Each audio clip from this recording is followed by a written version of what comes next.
Seja muito bem-vindo, seja muito bem-vinda. Eu sou a Lara Sellen, advogada, consultora sobre gestão legal, planejamento estratégico e sociedade de advogados há mais de 25 anos e autora de 20 obras sobre gestão legal. Esse é o programa Papo de Sócios, dentro do podcast Áudio Legal no Spotify e no YouTube, voltado para advogados e advogadas que querem saber mais sobre o funcionamento de bancas de advogados em todo o país. Nosso objetivo aqui é falar das transformações pelas quais passa a advocacia brasileira e os impactos para sócios e advogados. Então vamos ao nosso episódio de hoje. Hoje eu tenho a honra de conversar com o Gidelso Fontes. Ele é advogado empresarial, sócio fundador do Fontes Oliveira Advocacia, conselheiro seccional e presidente da Comissão de Gestão, Empreendedorismo e Inovação da OAB Sergipe, vice-presidente da Comissão Especial de Gestão, Empreendedorismo e Inovação do Conselho Federal da OAB. Eu já quero agradecer a presença dele aqui no nosso podcast. Estou ansiosa para saber a visão que ele tem sobre a advocacia, a Fontes Oliveira e o futuro da sociedade de advogados. Gidelso, meu querido, que bom te receber no Papo de Sócios. É uma alegria poder conversar com você, até porque eu acompanho a tua carreira, eu acho que desde o ano um ou 2, eu não sei, depois você me confirma isso. Mas é muito bom a gente poder dividir com quem ouve a gente histórias reais de advogados que estão aí na luta, na batalha e fazendo a diferença, né, no seu dia a dia. Então, seja muito bem-vindo aqui para o Papo de Sócios. Nossa, muito obrigado, Lara, pela receptividade aqui, né, pelos ensinamentos. Eu não tenho nem palavras para agradecer aqui. Eu estou muito feliz de estar aqui hoje mesmo, participando do Papo de Sócios. É um programa que eu acompanho, eu acho que tem, sei lá, 45 episódios, eu assisti 37, quase todos. E só nome de peso e pessoas que eu admiro muito no Brasil afora, aqui em Sergipe também, né? Carlos Augusto que participou aqui, que é para mim uma referência aqui na advocacia sergipana. Enfim, eu estou muito honrado de estar aqui com você hoje, conversando e poder compartilhar essa paixão nossa, né? Que é a gestão. Você que me fez, né? Começar a gostar de gestão. Em algum momento lá de 2000 e sei lá quanto, 13, 14, a mosquinha te picou, né? E eu acho que isso tem feito toda a diferença na tua trajetória. Porque é isso, muda a visão, né? Muda aquilo que a gente recebeu na faculdade e aí as decisões começam a ser tomadas de um jeito um pouco diferente. Mas antes da gente chegar no hoje, eu quero que você me conte como é que foi o teu processo de escolha. Por que a advocacia e não outra coisa? Como você foi parar nesse nosso mundo, jurídico, desafiador, complexo? Como é que foi isso? Então, você sabe, eu acho que já falei para você, né? Eu não quis, nunca foi um sonho de infância ser advogado. Não era o meu sonho de infância. Eu queria ser dentista quando eu era criança. Eu queria ser dentista. Mas eu estudei escola pública a vida toda e no ensino médio fui fazer o ensino médio no Cefet, que é a antiga escola técnica que tem Brasil afora. E o ensino é técnico, né? Ensino médio barra técnico. Aí eu fiz o curso de Química lá, Química, e depois eu fui para a Universidade Federal de Sergipe aqui também fazer Química. Chegando lá em Química, eu adorava Química no técnico, mas na universidade eu odiei.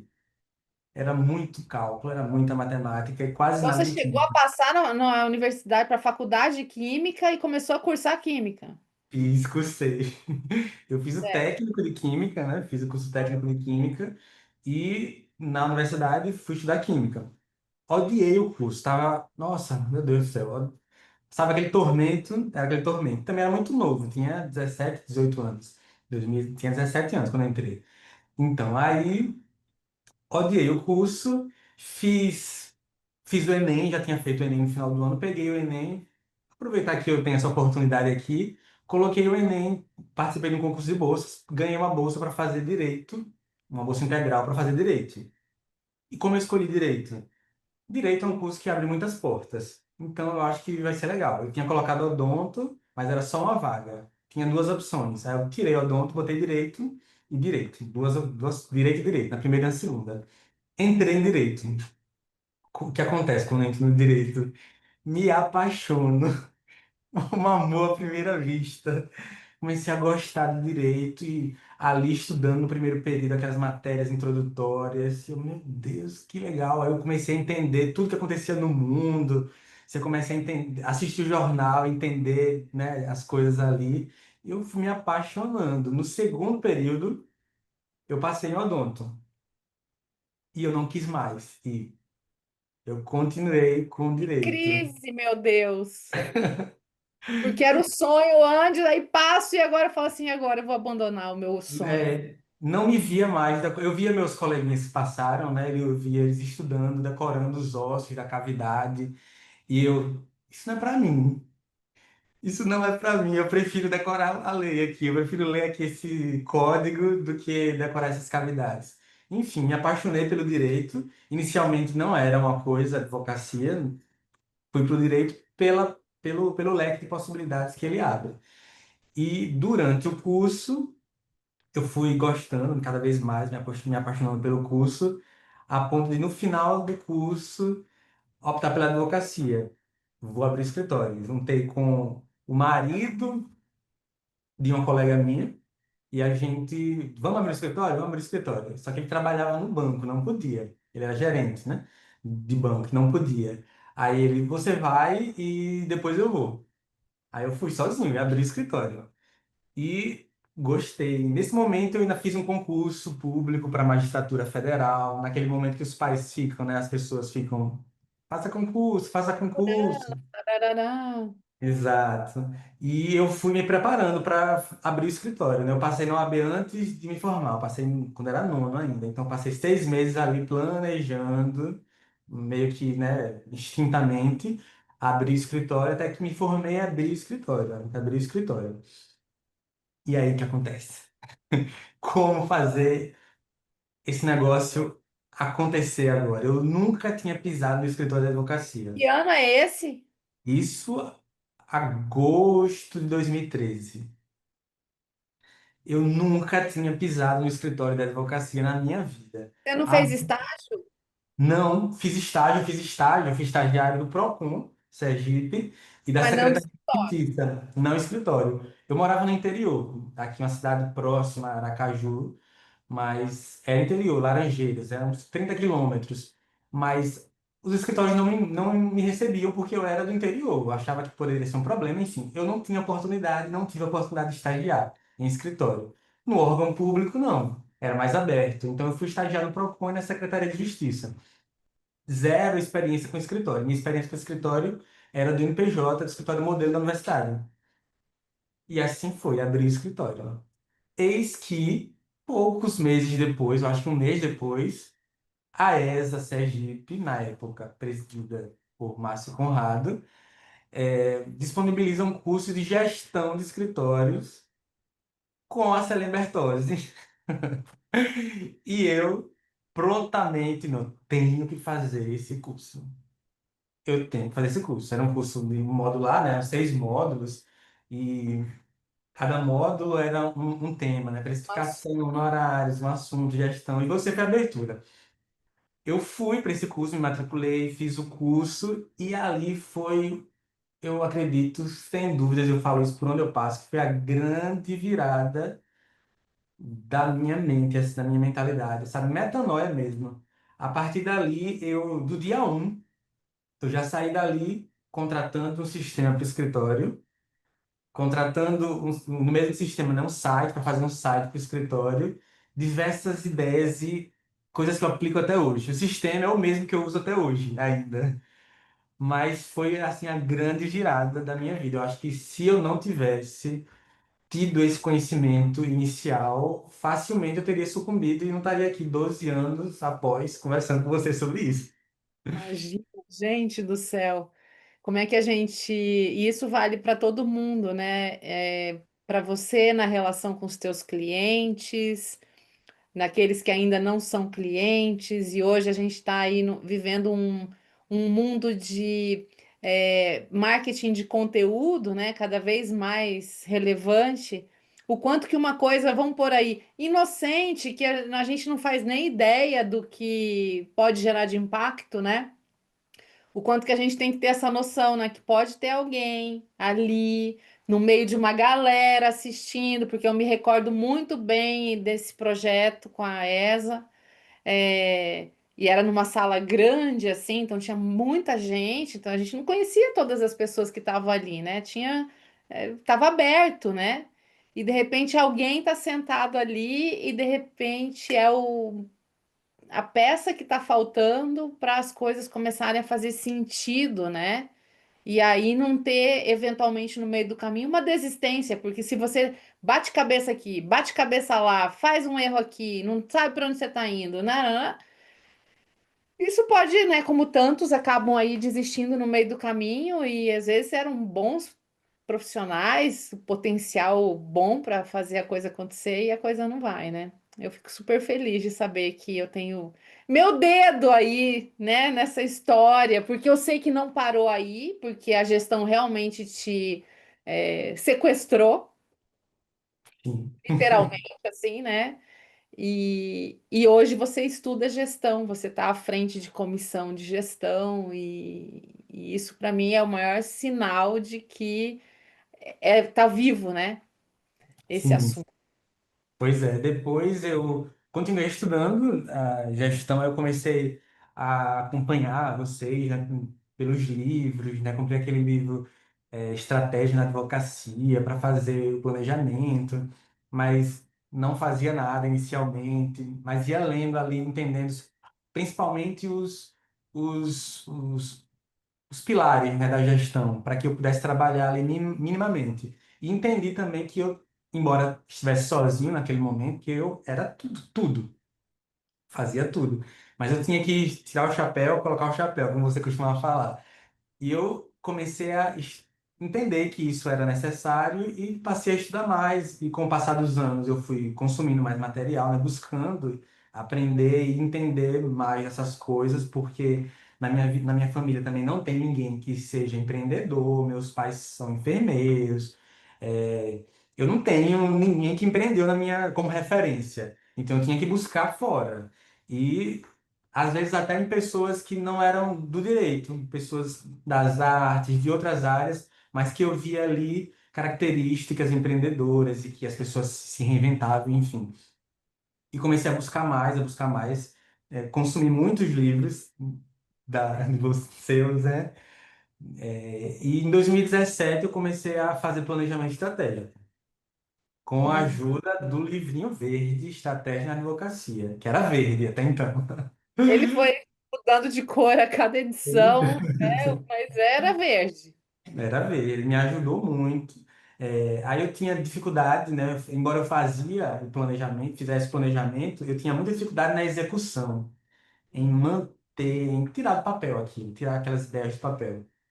Que eu costumo dizer até hoje, que para mim a parte mais difícil é a execução, é não desistir ali no caminho, no meio do caminho.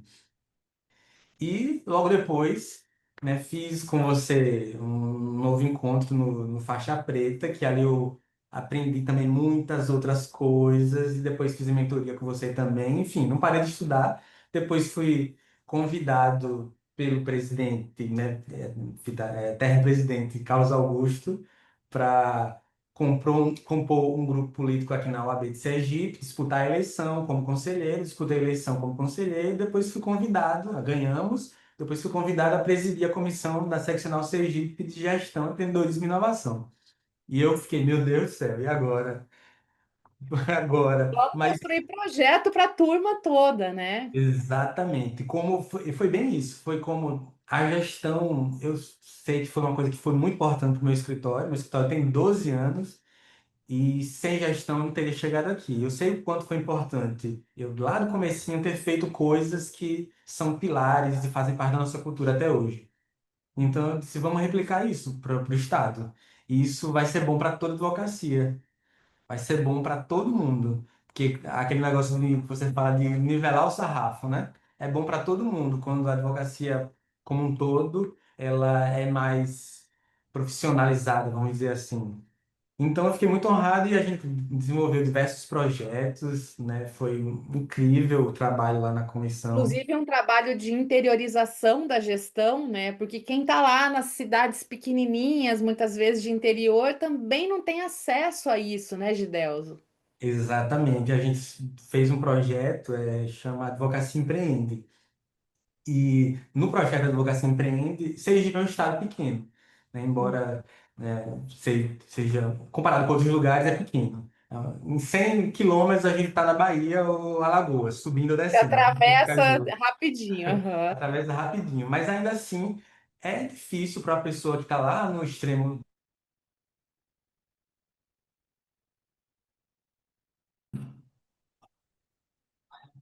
É difícil muitas vezes para a pessoa que está no extremo do estado vir para a capital, que fica ao centro, para acompanhar, participar de algum curso. E na época não tinha tecnologia, né? Antigamente isso foi, né? Era mais difícil. Então eu enfrentei. Antigamente, 5 anos atrás, seu antigamente, mas é Eu, meio isso, né? mas eu vi, tipo, esse curso que eu fiz, que a gente fez, né, que você ministrou aqui na OAB.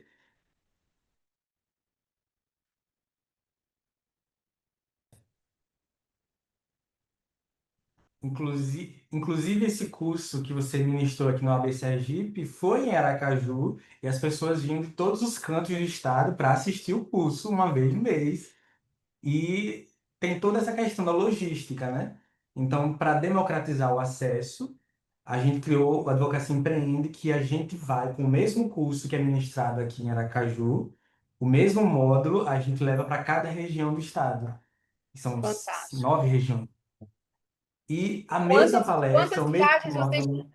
quantas missões já foram feitas nesse Nossa, projeto? muitas, muitas, mais de 500 advogados tiveram acesso aos cursos, muita gente, muitas advocacias de diversos tipos, e eu pude ver de perto como é a advocacia aqui no Nordeste brasileiro, e como é diferente, e o escritório, às vezes até em Aracaju mesmo, mas sem nenhum, sabe, controle ali, nada de gestão. E às vezes tem muita gestão também, mas de uma maneira, é, não sei como dizer, primitiva, assim, sabe? Mas tem uma gestão de anotar numa agenda, no papel, de fazer um controle de processos no Excel, mas tem uma gestão que se tiver um conhecimento, umas ferramentas já inventadas, né, para se aplicar ali, aquilo ali turbinaria de uma maneira, enfim, foi muito gratificante esse projeto. Não, muito bacana, porque é isso, né? Quando a gente, e você envolvido com a AB e eu envolvida com a AB sempre, né? Porque existe um compromisso para a gente cumprir com colegas que não têm, às vezes, aquilo que você viu, a outra pessoa não viu. Então, a gente poder trazer para as pessoas condições de competir reais, né?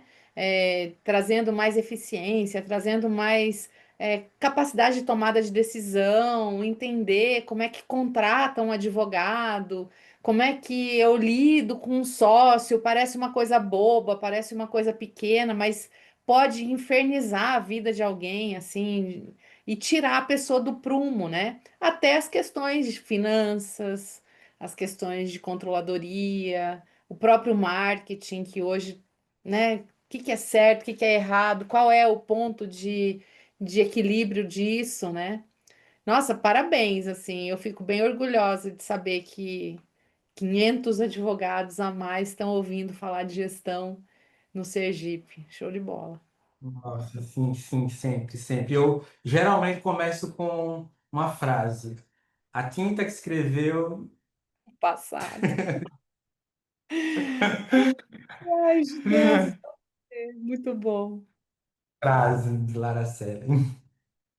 É, uma coisa que eu queria te perguntar e que eu acho que encaixa com esse tipo de assunto também. Você falou de, observei algumas pessoas da arte também para trazer mais elementos para o como, né, eu trago gestão para o meu escritório, como eu executo. Deixa eu ver outras pessoas em outras atividades que também têm as suas gestões, né, porque todo mundo empreende de alguma maneira. Você está muito ligado na arte, né? Que eu sei. Então você tem um pé muito fincado no teatro. E me conta esse lado B teu e o quanto que ele ajuda você na tua advocacia, porque eu tenho certeza que ajuda. Nossa, eu acho que é a primeira vez que eu vou falar sobre isso. Eu tenho, né, uma ligação forte com o teatro. Eu sou ator, tenho DRT e tudo. Olha só, Aqui eu fiz curso de teatro, né? Fiz um curso técnico aqui de teatro com o Grupo Emboassa, que é o maior grupo, o mais antigo grupo em atividade de teatro de rua do Brasil, e fica aqui em Sergipe. Vai completar 50 anos agora, em 2027. é teatro de Muito rua? tradicional. É teatro Sim, de rua? Ah, teatro que de legal. rua. Apresenta muito na rua. E é mais na rua do que em teatro, em fechado, em caixa, que chama. Eu tenho uma forte ligação com eles, porque eu fiz o curso lá com eles, e depois eles me convidaram para ser ator convidado em alguns espetáculos. Então eu faço o espetáculo de Natal deles, fiz o espetáculo de São João, junino, e tenho essa proximidade com os artistas que circulam pela cidade, por ali. E é muito interessante, porque eu consigo, como eu falei, identificar atividades, habilidades e competências que eles fazem lá para trazer para a minha advocacia. Por exemplo, a pontualidade. Lá no Emboassa, eu aprendi a ser pontual. E que eu não posso, de hipótese nenhuma, não podia chegar atrasado. Nos espetáculos e na aula, se você chegasse um minuto atrasado, tchau, Hum, volta amanhã. Você não pode mais entrar radicalmente, não é só uma bronca, né? Você não tem o que fazer aqui. radicalmente. E também não se desculpar, mude sua atitude. Não peça desculpas, mude sua atitude. Chega, não precisa se desculpar, mude sua atitude. Então, Nossa, coisas que eu aplico na minha advocacia, sabe, que me fazem, assim, eu acho que ser um advogado profissional melhor. Lá também eu tive a oportunidade de experimentar um pouco de balé. A gente foi convidado, né, para fazer um espetáculo de balé, Dom Quixote. nossa. A gente apresentou no Teatro Tobias Barreto, que é o maior teatro da cidade e tal. E ali eu experimentei um pouquinho, não sei se você já fez, mas assim, balé é uma coisa muito, muito Difícil, rígida, né? é difícil. Difícil. E também eu pude aplicar também essa rigidez, vamos dizer assim, em algumas questões da advocacia, como por exemplo, eu tenho que fazer isso aqui hoje, nesse momento agora, eu vou ter que fazer essa petição aqui. Então é agora, eu vou fazer agora, eu vou me concentrar, eu vou eliminar tudo que pode me atrapalhar eventualmente e eu vou me dedicar a esse trabalho agora. Vou estar aqui 100%. Enfim, ó, a gente consegue trazer, né, das artes, né, de outras áreas, ensinamentos também para a nossa vida prática na advocacia. Eu acho isso o máximo, porque assim, a gente se dá bem, eu e você, porque nós dois temos o pé na arte, né? Eu sou pianista, não sou do teatro, mas assim, piano faz parte da minha vida. E quando eu ouço você falar assim de pontualidade, a disciplina. O balé, para mim, eu não vejo como uma arte, né, de dança, eu vejo como um esporte, um dos mais difíceis da vida, porque e para você construir um esporte, você tem que ser muito disciplinado, para você ser bom naquilo e dar conta de fazer os movimentos que precisam ser feitos, você tem que treinar muito, você tem que ter muita disciplina, muito foco.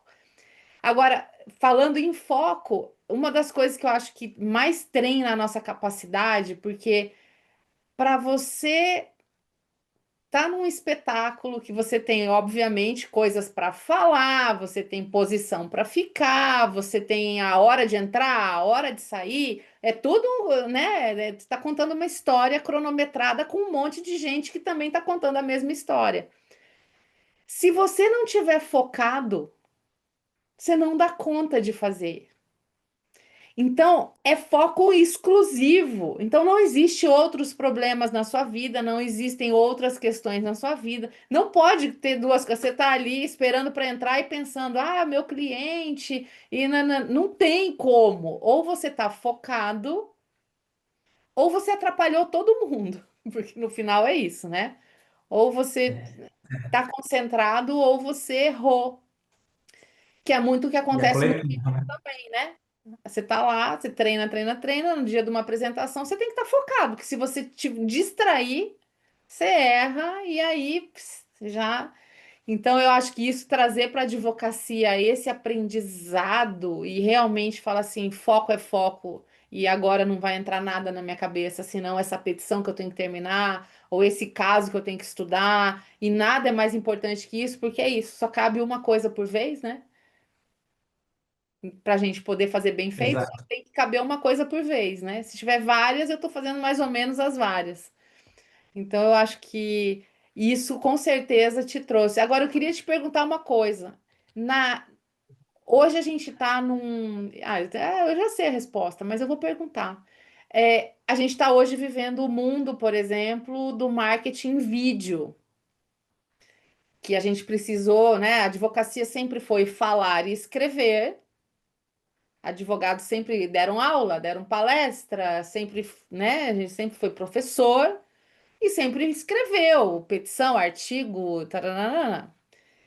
Hoje a gente está vivendo um outro tipo de falar, que é encarar a câmera, que é um processo completamente diferente do que encarar a sala de aula, com um monte de aluno ali com você, você falando para um nada ali, para um aparelho, e passando uma mensagem, uma energia, nananana.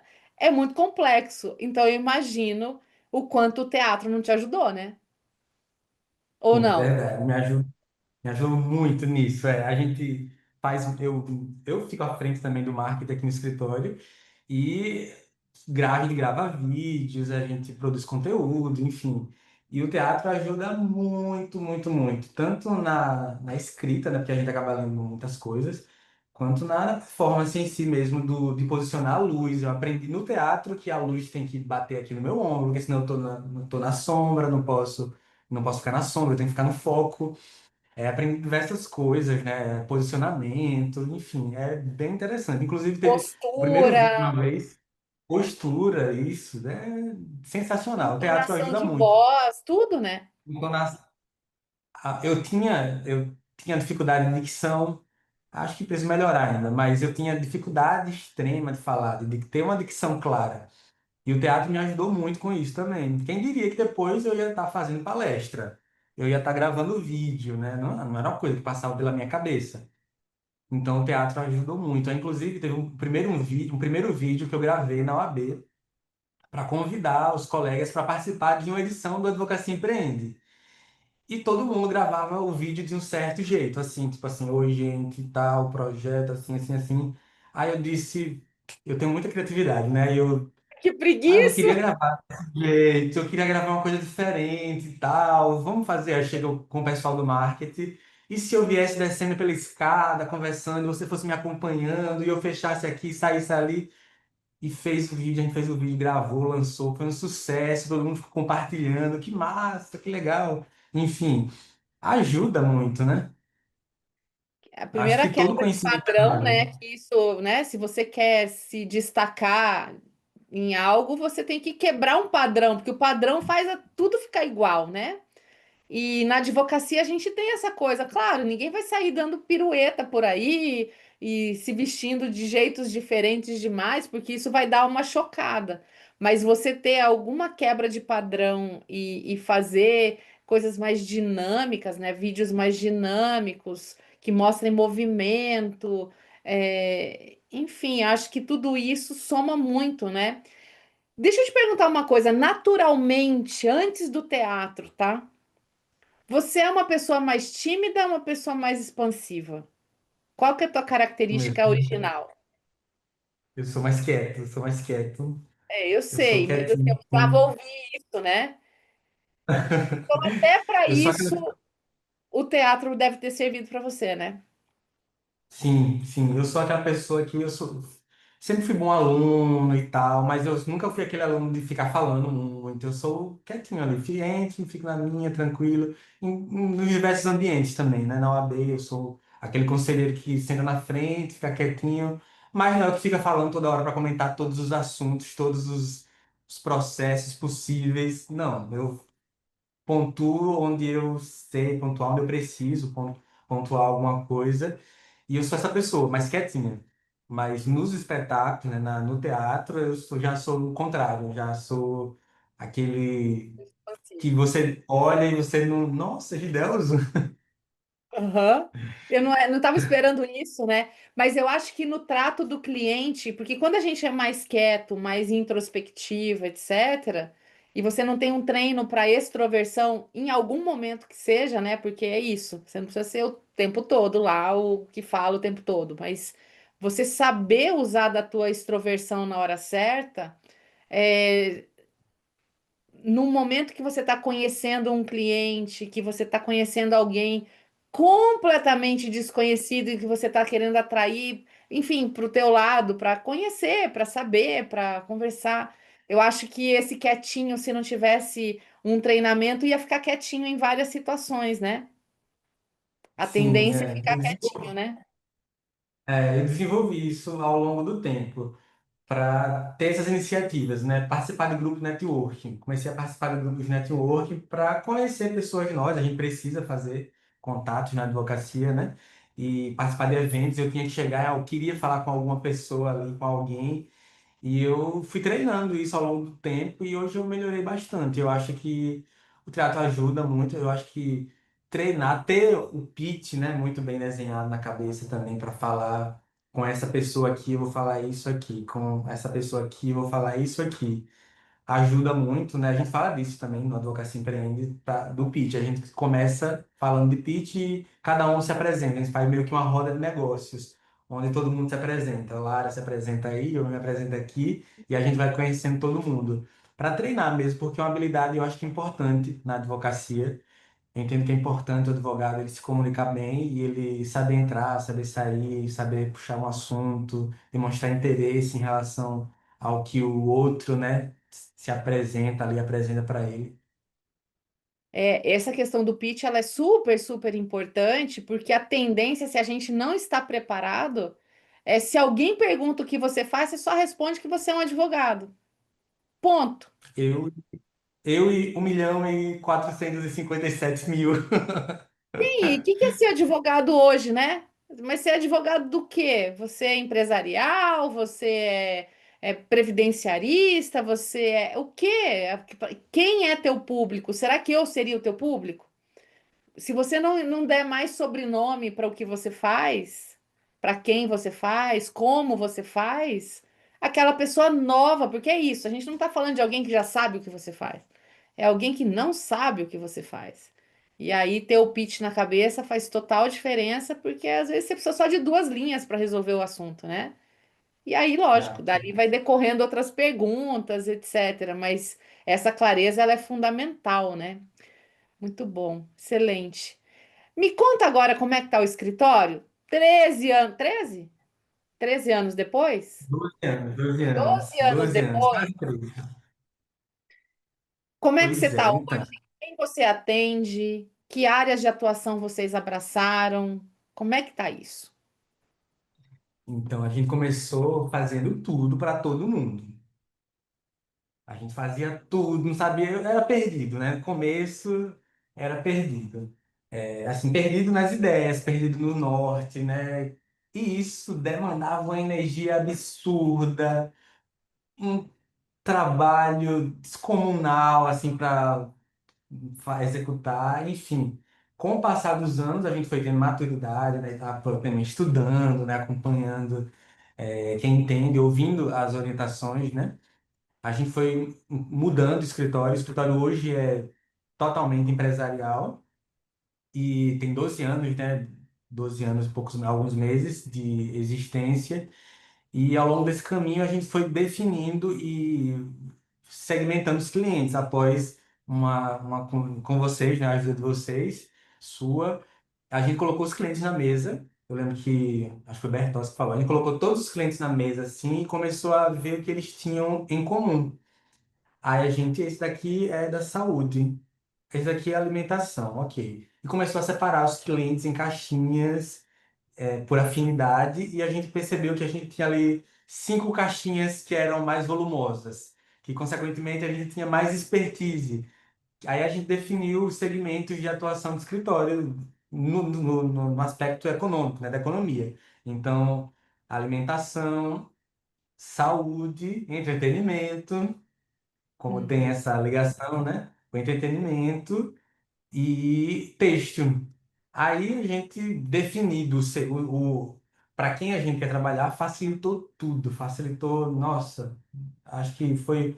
E eu tive muita resistência para fazer isso. Eu lembro que a gente conversava, você falava que o escritório precisava ter uma identidade, a gente precisava olhar para o escritório e enxergar ali o que era que o escritório fazia para quem trabalhava.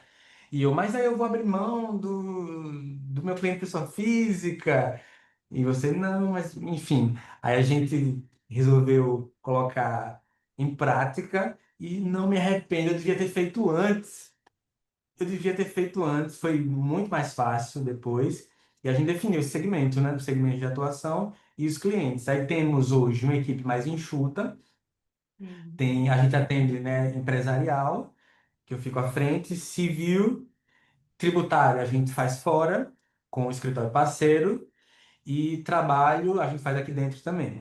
A equipe é 5 advogados, mais 5 advogados, tem um administrativo que vem presencial comigo também todo dia, e os advogados, a maior parte fica em home office ou híbrido, vindo 3 vezes, 4 vezes na semana para o escritório para as reuniões, que eu gosto de ter reunião na segunda, de fazer reunião de alinhamento, né, de dar um norte ali. E na sexta a gente se encontra de novo para fechar e ver o que a gente conseguiu executar daquilo. Mas eu, sabe, falar do meu escritório é como falar de um filho. Nossa, eu sou muito apaixonado porque eu empenho a minha vida aqui, eu faço tudo pro escritório, tudo que eu faço, assim, eu não consigo fazer uma viagem e não desligar, sabe? Desligar do escritório. Eu faço a viagem, eu tô pensando, nossa, que legal isso aqui.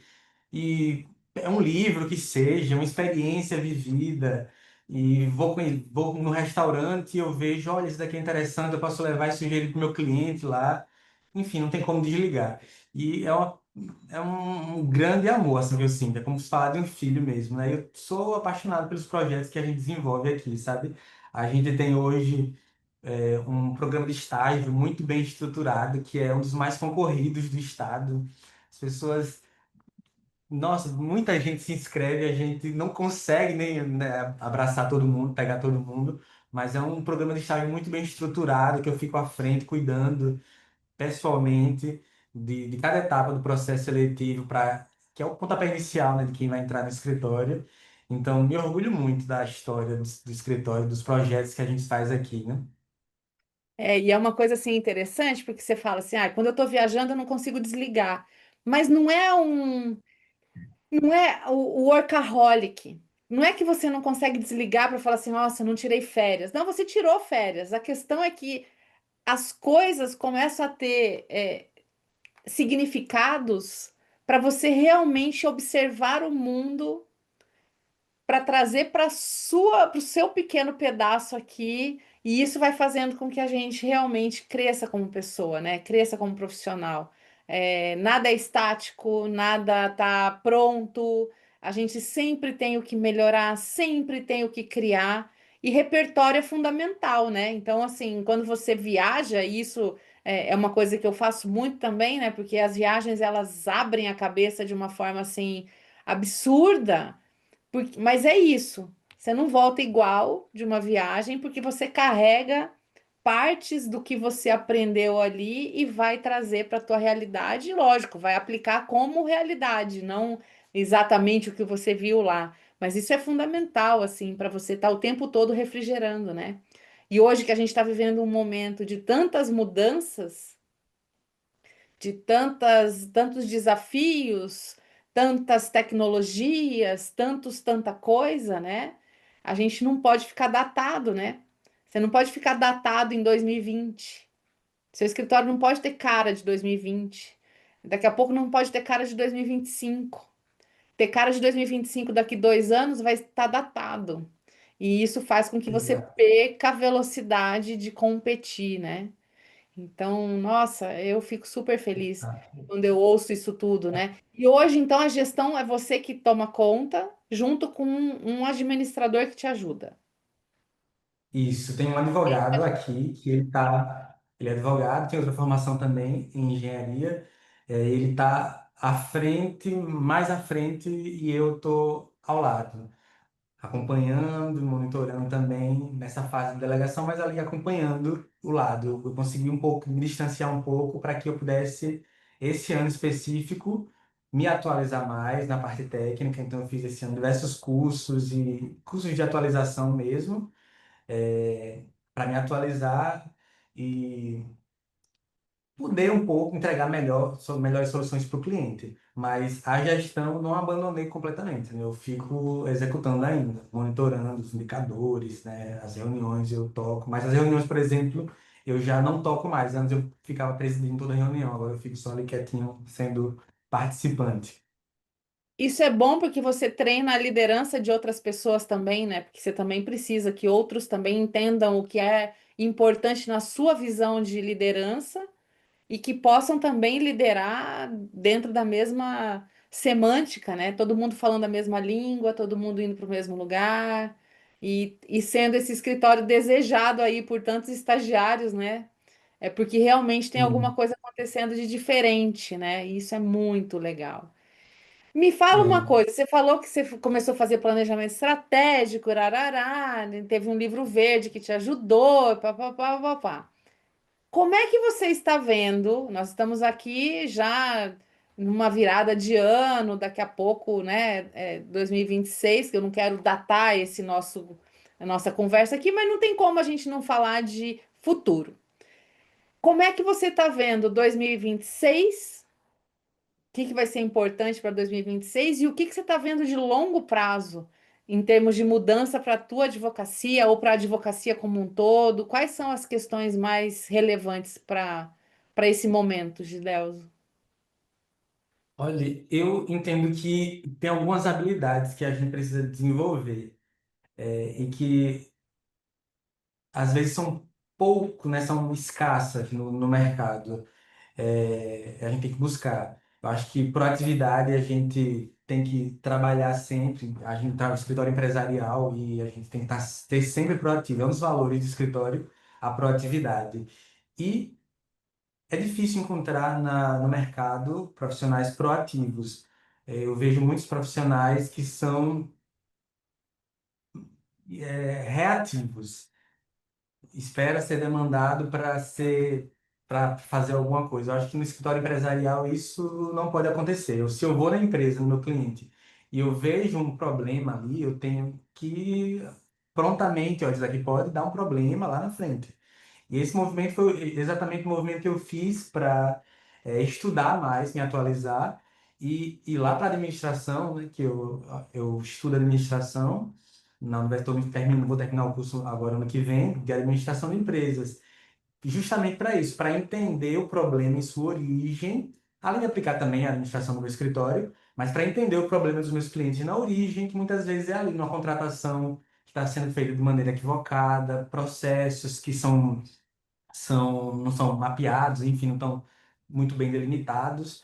Aí, essa multidisciplinariedade da cabeça do advogado, eu acho que é uma coisa a se ter no futuro, na advocacia. Eu acho que profissionais cada vez mais com essa mente são mais valiosos, né? São profissionais proativos, criativos. A criatividade é uma coisa que também eu trabalho muito, né? A viagem ajuda muito, e beber de outras fontes e se informar, mantém o escritório atualizado. Justamente isso, a gente é um escritório aqui que se reinventa a todo tempo e a gente aplica ferramentas, métodos, coisas novas fazem sentido para a gente, obviamente, mas que dão uma cara nova e que mantêm o escritório sempre atualizado, sempre, né, se reinventando. Eu acho que isso é uma coisa boa para o escritório. Eu não quero que o meu escritório também fique, né, ligado a Gidelso e finito a Gidelso. Quando o Gidelso não estiver mais aqui, acabou, não existe mais Fontes Oliveira. Não, eu quero que outras pessoas cheguem e se continuem o trabalho, continuem o legado, né? Ao longo dos anos. Eu acho que penso que essas habilidades são habilidades a se trabalhar. Eu acho que um ponto de atenção que a gente tem que ter com o futuro em relação à facilidade da inteligência artificial. Acho que pode ser um grande problema, um grande vilão, no ponto de a gente, profissionais, utilizarem para atividades fim, por exemplo, e irem aos poucos bebendo somente daquilo. Eu vejo hoje alguns profissionais que, como fonte de informação principal, está sendo a IA. E eu acho que isso é um grande equívoco que pode colocar em risco o futuro da minha advocacia, se eu fizesse isso. Acho que é um ponto de atenção para para se ter em mente. Eu não sou, de maneira alguma, inimigo de tecnologia. Eu acho que tecnologia vem, a gente tem que mais utilizar mesmo e não tem como. Seria uma guerra em glória lutar contra. Mas acho que com certa cautela, né? E para algumas questões específicas, né? Eu acho que no marketing é sensacional a IA para ferramentas, né? Assim, organização do trabalho, acho incrível também. Mas para atividade fim específica, eu tenho ainda cautela, né? Para construção de peças, assim, eu tenho cautela ainda.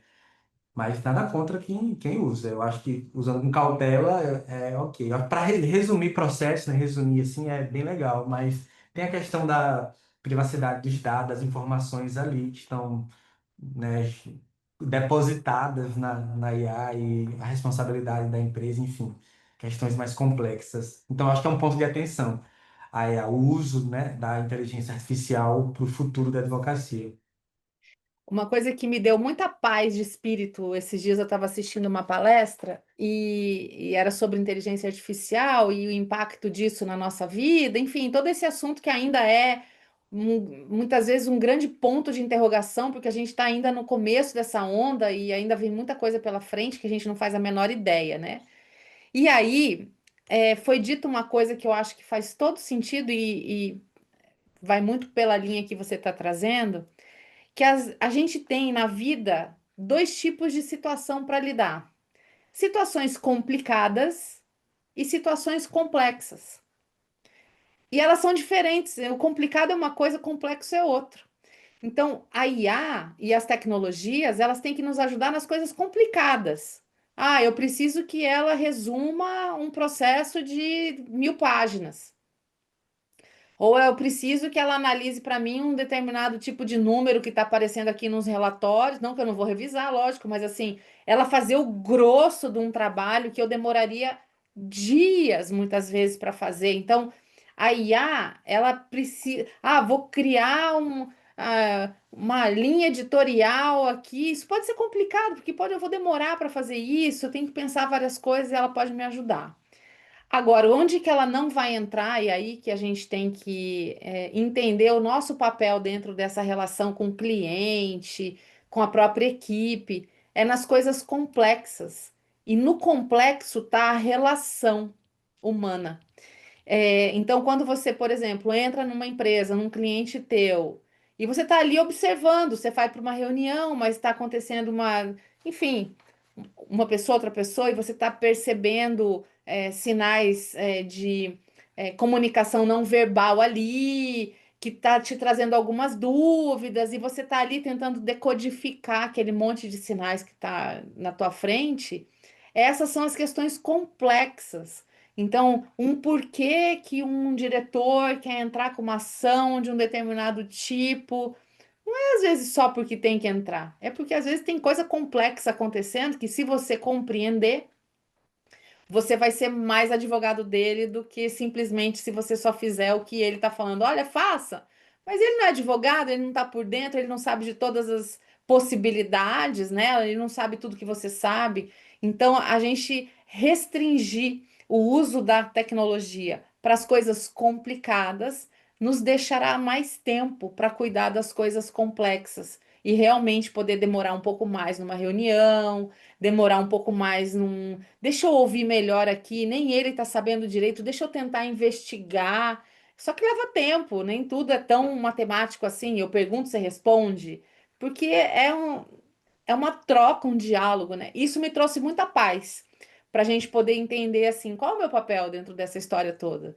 O que que é o complicado no meu trabalho e que tem que ter a minha gestão, obviamente, mas nossa, se é para ler não sei quantos documentos, fazer um resumo disso, fazer uma coisa, deixa fazer e eu vou avaliar depois.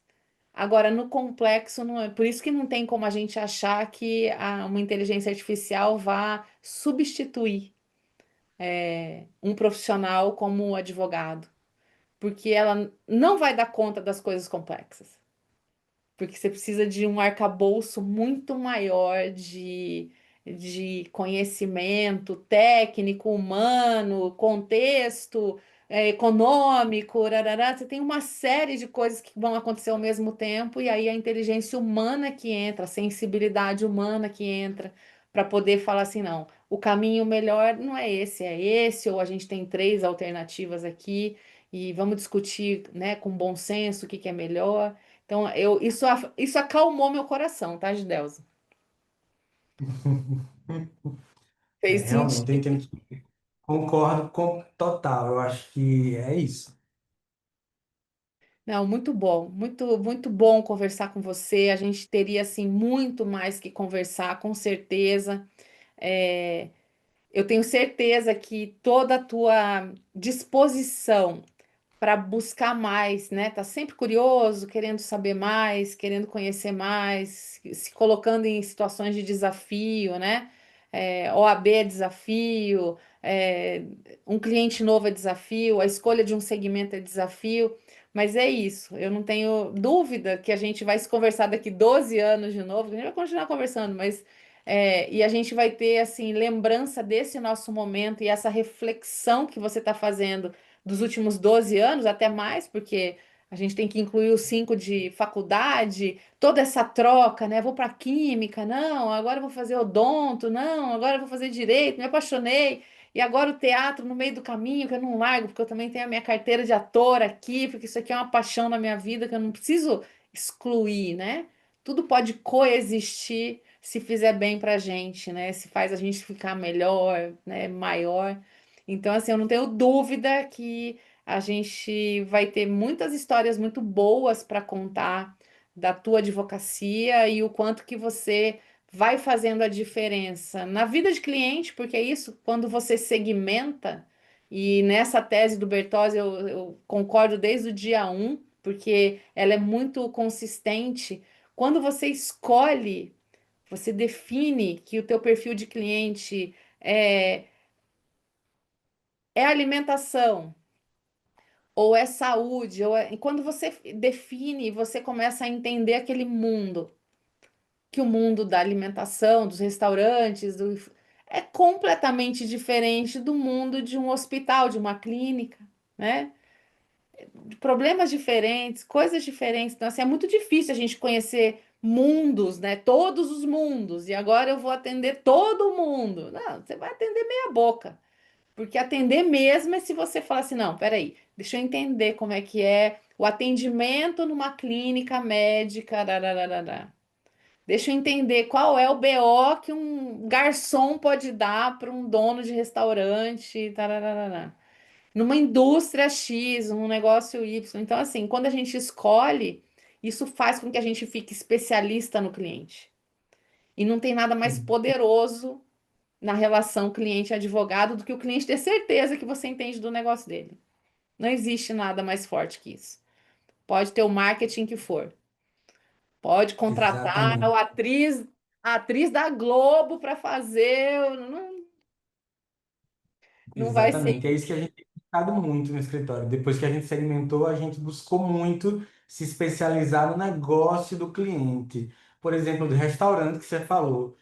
Toda a equipe fez um curso de garçom, fez um curso rápido, né, de garçom, mas de boas práticas ali para entender e enxergar com os olhos do cliente o Máximo. problema. Sabe? Coisas simples, mas que fazem toda a diferença. Não só ser aquele advogado que sabe a parte técnica, mas ser o advogado que conhece o negócio do cliente, conhece e fala a língua do cliente. Não, e se você não coloca o advogado exposto a esse tipo de conhecimento, ele nunca vai ter ideia do que é isso, porque ele nunca segurou uma bandeja. Exatamente, Ele exatamente. nunca tirou um pedido de uma mesa de 20. que não é tarefa fácil, vamos combinar, né? E tem gente que tira de Exato. memória, que eu falo, gente, como assim? Não vai anotar? Então, assim, que fantástico dar esse tipo de experiência para a tua equipe, né? Porque isso vai abrindo a cabeça, vai fazendo a gente enxergar o cliente sob o ponto de vista do cliente, não sob o ponto de vista do advogado. Você Isso. literalmente você calça o sapato do cliente, né? Além de aproxima muito com o cliente, né? Aproxima muito do cliente você ter esses conhecimentos, falar a língua dele, e ele se sente não mais assim, ah, o advogado, aquela figura que ficou no passado, né? Que a gente costuma falar que ligava para o escritório, marcava, vou falar com o doutor Tava Gidelso na esperando semana que uma hora, vem, esperando. até isso não existe mais, isso ficou no passado. Hoje a gente tem quase 1,5 milhão de advogados. A gente tem que se diferenciar, se destacar e ser o primeiro, top of mind da mente do cliente, tá ali na mente do cliente. Para quando o cliente lembra, não, Gideus entende isso aqui, Lara entende isso aqui, Lara resolve rapidinho. Não, não troco Lara por nada, porque Lara conhece o meu negócio. Lara fala a minha língua. É isso. É sobre isso. E assim, só para fechar a nossa conversa aqui, porque senão a gente vai longe e você deve ter prazo para cumprir, tem coisa para fazer. É, Quando a gente está fazendo o nosso movimento estratégico, e hoje mais do que qualquer momento, a gente precisa ser muito rápido para identificar os sinais que estão vindo, e às vezes a gente está tão imerso em código, prazo, audiência, que a gente não está enxergando o que está acontecendo em volta de nós e nem em volta do próprio cliente, que tá tudo sendo modificado, todos os setores estão sendo atingidos por mudança, não tem escapatória, né? E quando a gente está fazendo o planejamento estratégico, e a gente nessa virada de ano, enfim, é necessário fazer, sentar para poder, vamos pensar aqui o que está acontecendo, o que o ano que vem traz, o que tem desses sinais, né? Que a gente às vezes não está enxergando com tanta clareza, tem que quebrar a cabeça um pouco mais, pesquisar um pouco mais para poder enxergar. A gente tem três licenças que a gente precisa renovar. A licença para operar. Então, se você não adianta você querer vencer se você não tem licença para operar. E eu estou falando disso além de ter uma OAB. A licença para operar vai muito além de eu ter passado no exame de ordem. Sou eu ter aberto o meu escritório, sou eu entender da matéria que eu falo para o meu cliente que eu entendo, sou eu ter noção de dar retorno, sou eu lidar com as finanças. Isso é licença para operar, é o mínimo necessário para o meu escritório estar aberto, né? Aí a gente tem uma segunda licença, que é a licença para competir. Nem todo mundo que tem licença para operar tem licença para competir, porque não tem características competitivas que permite você disputar uma concorrência com outro escritório. Não tem tecnologia, não fala a língua do cliente, isso tudo te tira do jogo da competitividade. Mas isso não tem nada a ver com a licença para operar. Isso tem a ver com a licença para competir. Teu cliente vai te escolher se ele reconhecer que você fala a língua dele. Isso é licença para competir também, né? E aí você tem uma terceira licença que você só consegue atingir se você passar pelas duas anteriores, que é a licença para vencer. Tem muita gente, não sei se você vai concordar comigo, que quer vencer, quer ter as licenças para vencer, mas não tem nem licença para operar e nem licença para competir. Então não adianta, isso aqui eu quero vencer, nananã. Não, você está iludido. Porque você tem que fazer teu dever de casa de ter licença para operar, ter licença para competir. Só então você vai conseguir desenvolver a tua licença para vencer, que aí é teu diferencial. O que que dentre os teus players aí de competidores, o que que você é melhor? O que que você faz que ninguém faz? Que característica que você traz assim que é assim matadora e aí não tem para ninguém? Então, assim, vale a pena pensar nesses aspectos na hora de rever o planejamento estratégico, porque é isso. A base precisa estar feita, a comunicação precisa estar feita e a vontade de vencer, apesar das dificuldades, tem que estar ali presente, né? Exatamente. Eu concordo em número, gênero e grau. Acho que é de dentro para fora e é do menor para o maior, né? A- Eu aprendi com você que, assim, ser o melhor advogado do meu prédio, né? O melhor Uhum. escritório do meu prédio, depois o melhor escritório da rua, e expandindo assim, eu acho que vai nessa linha aí também de entendimento. Fazer o dever de casa é sempre, sempre, sempre necessário. Hoje a gente tem esse problema, eu acho até, que muita gente quer fazer, acho que principalmente a nova geração, quer o resultado, mas não quer fazer o trabalho árduo que precisa ser feito, o alicerce.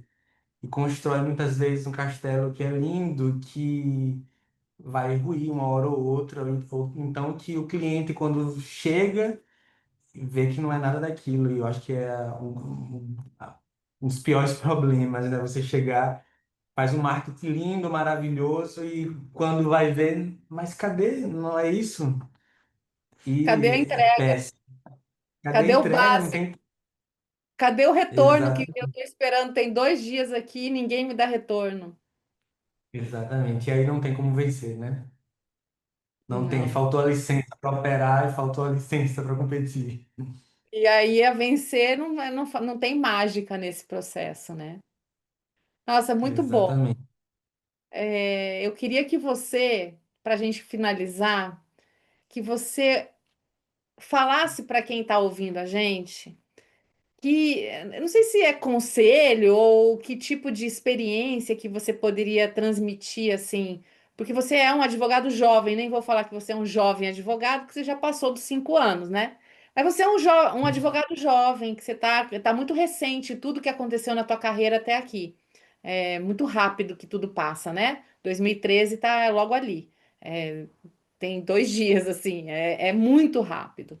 O que que você diria para um advogado que está começando seu escritório, está começando a sua estrada, né? Percorrer a sua estrada. O que que não pode faltar para ele ser um excelente advogado em 2030? Legal. É, não pode faltar essa licença para operar e para competir, né? Então, o dever de casa tem que ser feito. Estude, seja muito bom tecnicamente falando, seja um excelente advogado. Isso você vai precisar ser. É dever de casa.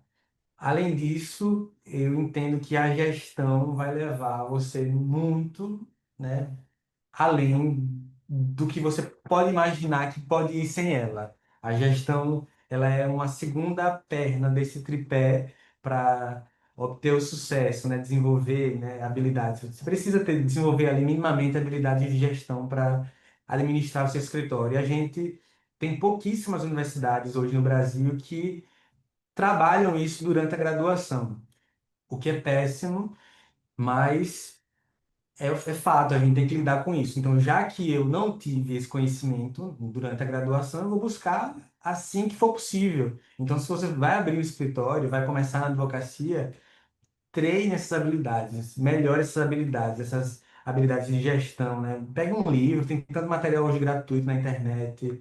Nossa, o Papo de Sócios aqui, uma mão na roda, eu assisto, né, quase todos.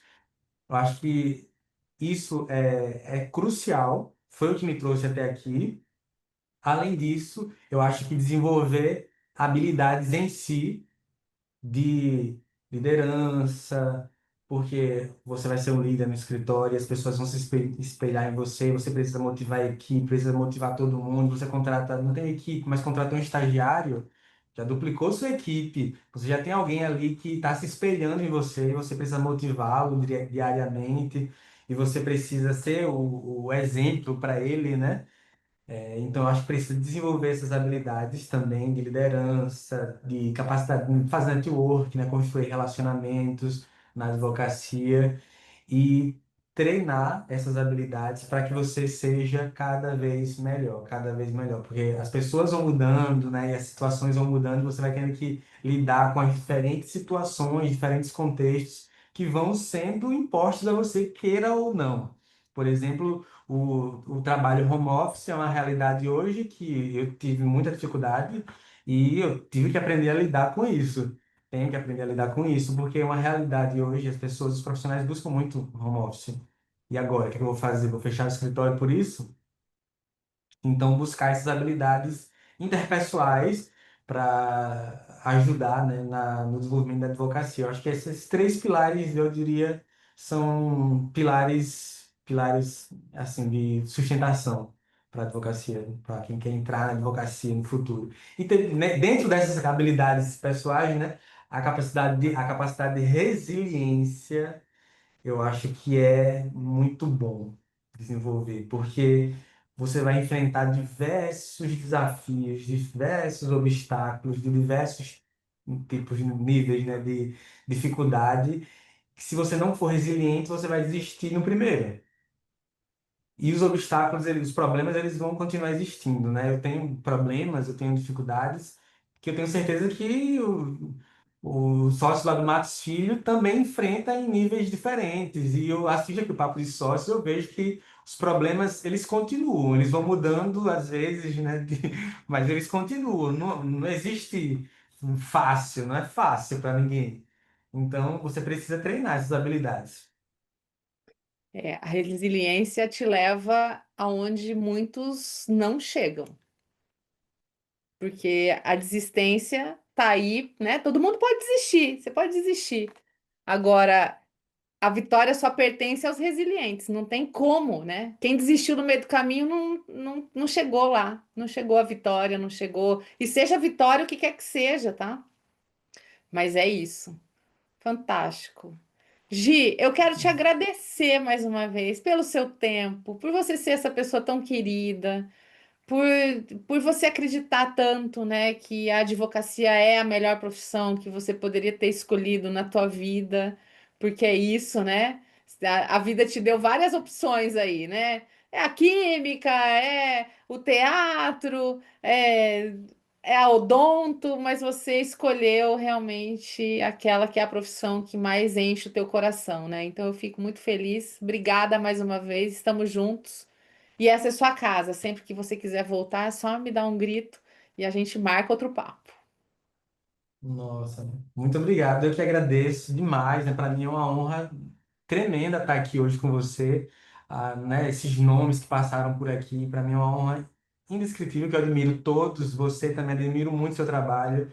Para mim é um prazer estar aqui, poder contribuir de alguma forma com você, retribuir, né? Acho que você é a mãe da gestão legal no Brasil. O Brasil, a advocacia brasileira deve muito a você, a sua resiliência em propagar os conhecimentos de gestão legal no Brasil, em se reinventar o tempo todo, em entregar novos produtos sempre e se doar muito também para a advocacia brasileira. Eu acho que o Brasil tem muito a agradecer a você. Então, para mim é uma honra estar aqui e participar com você e ter seu WhatsApp, falar com você. Eu sou muito grato e me espelho muito em você, na sua organização, na sua disciplina com as coisas. Eu acho que você é um profissional incrível que me inspira muito e eu sou muito orgulhoso de estar aqui e de poder conviver com você, né, na mesma geração que você. Obrigado.